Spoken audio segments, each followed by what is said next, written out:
How many people work here in San Francisco? We have 450 people here in San Francisco, and we have close to 1,000 around the world. This looks like a very nice spot. Yeah, this is a beautiful castle in the center of France, and it's beautiful. You can see the backdrop here.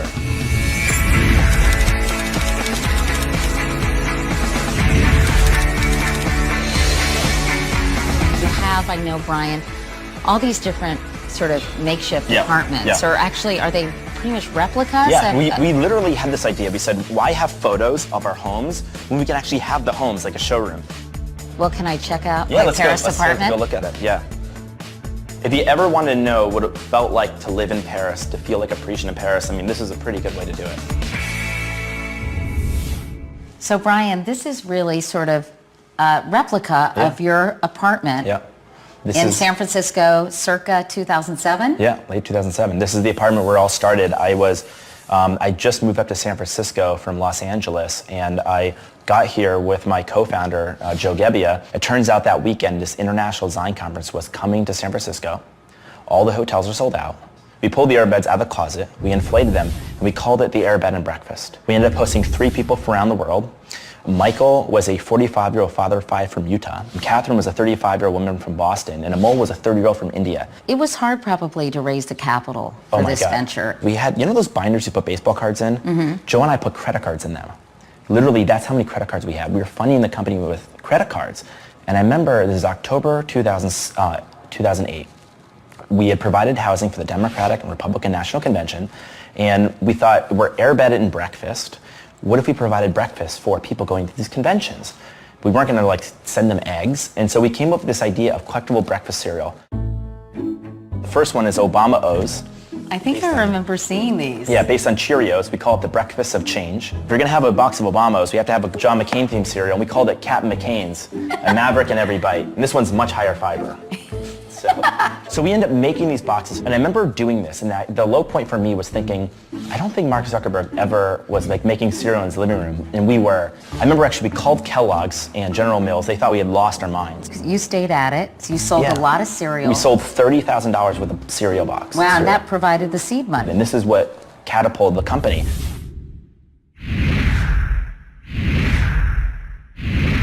The hotel industry probably hates you. Right? I don't think they hate me. At least not all of them hate me.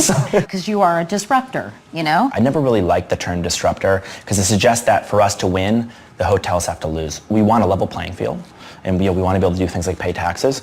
But we also know that there's a generation of people that want to stay in a home when they travel.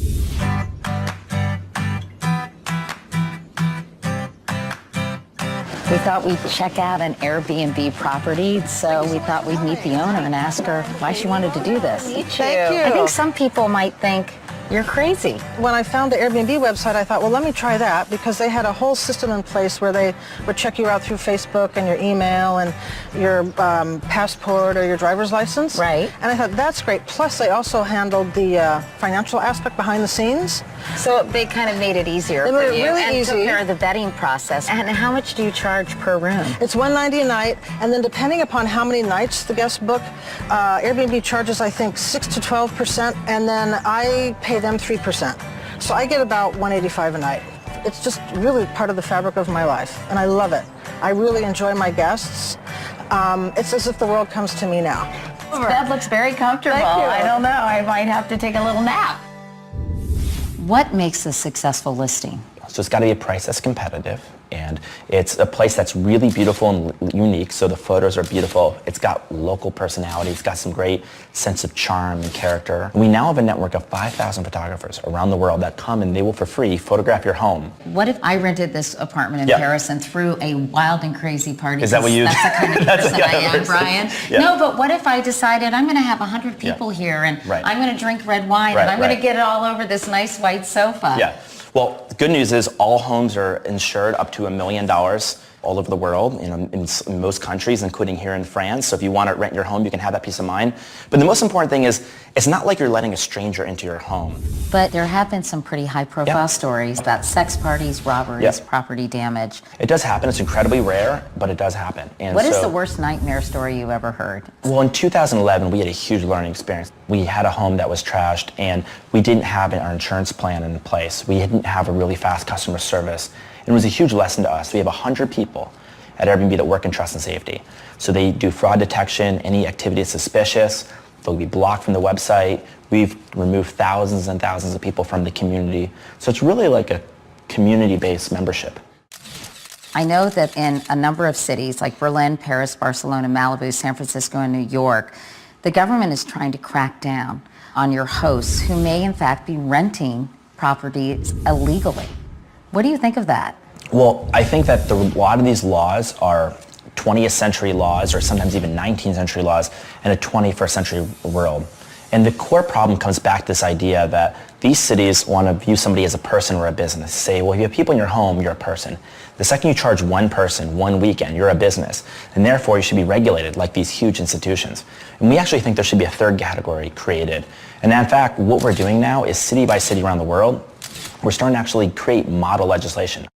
We have this idea called shared city, which is creating a model for cities and how they can work together. And we're working with Portland, Seoul, and we have a number of other cities that are actually starting to pave the way and start to change their laws. But are you worried about how this potentially could impact your business? It's a huge risk for the company if we can't manage it, but I'm incredibly confident we can. And I think the reason why is I believe the best things for cities will prevail.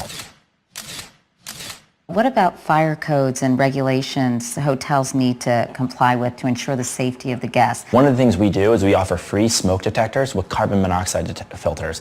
And most hotels don't even have this. And so we want to be a gold standard. And so we have a lot of trust and safety tips that we provide our hosts. That's just one of them. And but because you're not regulated, how do you ensure that the hosts are complying? It depends on what the regulations are, and there's a lot of regulations in a lot of cities. So right now it's a self-administered smoke detector, but I think going forward we can deal more and more to work with cities, and we want to make sure that the codes and regulations are modernized so that they recognize people's homes and not hotels. To say these are not like hotels, they should be regulated like houses. So how are you going to branch out, or do you see yourself taking over sort of all these little businesses that surround the experience of traveling and staying in a different city or country? We were asking, are we going to do Airbnb for office space, Airbnb for cars, Airbnb for dogs? Believe it or not, there's like multiple websites doing that. And we decided we're not going to do any of that.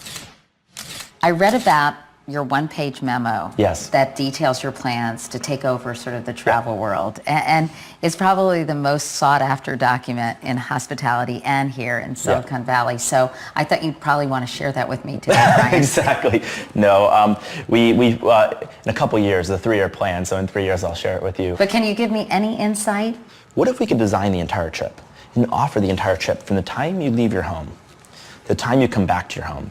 We want to make sure that when you're out and about in the city and you're walking around, we can make sure your experience in the city is really, really great. Obviously, it sounds like you're going to expand to a lot of different areas, not just a place to stay. We are definitely going to become much more than a place to stay in the future.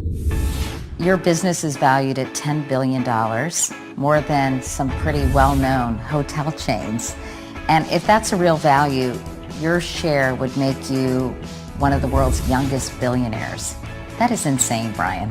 I want to make sure I remember that I'm the same person that had a binder of credit cards only a few years ago. It's so fast how this stuff changes, and I don't want to change who I am. So I want to stay that kind of person. And every day I walk up the stairs to my old 3-bedroom apartment. I remember only a few years ago walking up hungry, literally because I couldn't afford to make rent, and I was living off of the cereal we hadn't sold, and I hope I don't lose that.